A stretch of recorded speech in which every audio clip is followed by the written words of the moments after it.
So today let's learn a little bit about the Edsel Ford. The year was 1956, and for the first time in the company's history, Ford Motor Company had become a publicly traded company. Also, for the first time in the company's history, they didn't have seated board members with the last name Ford.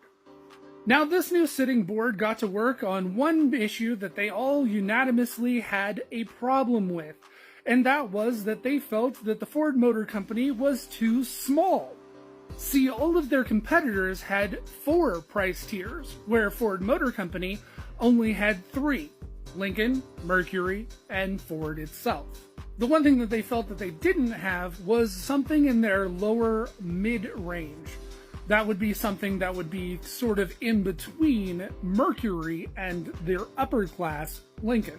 Chrysler had filled this position with DeSoto. GM had filled this position with Oldsmobile and Buick. But up until that point, Ford really hadn't filled that market at all. Ford execs got to work basically dumping $1 million into market research and development into a new brand to fill that slot. The car would honestly be packed with technology and be an excellent flagship for well-off middle-class families. Ford even purchased a primetime slot on CBS and named the slot E-Day, surrounding it in mystery, just letting people know that it was going to be a grand announcement from Ford Motor Company. And a grand announcement it was. On September 4th, 1957, they gave them a hell of a show, with performances from Bing Crosby, Frank Sinatra, Bob Hope, Louis Armstrong, and Rosemary Clooney. The Ford Company debuted their new Edsel brand.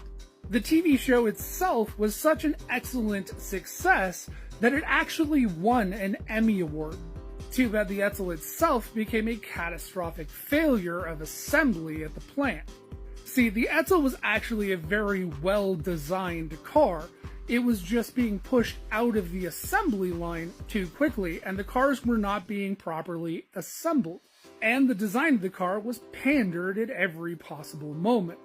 It was incredibly common that most dealerships, when taking delivery, still had to go back through the car and make sure that the cars were properly reassembled. Bits and pieces of the cars were actually falling off of the cars as they went down the highway. 25 months later, the Edsel brand was discontinued, and the company had only sold 120,000 units, and had lost approximately $208 billion on the project. But the sad part is once you got all the bugs out of them, these were actually great cars.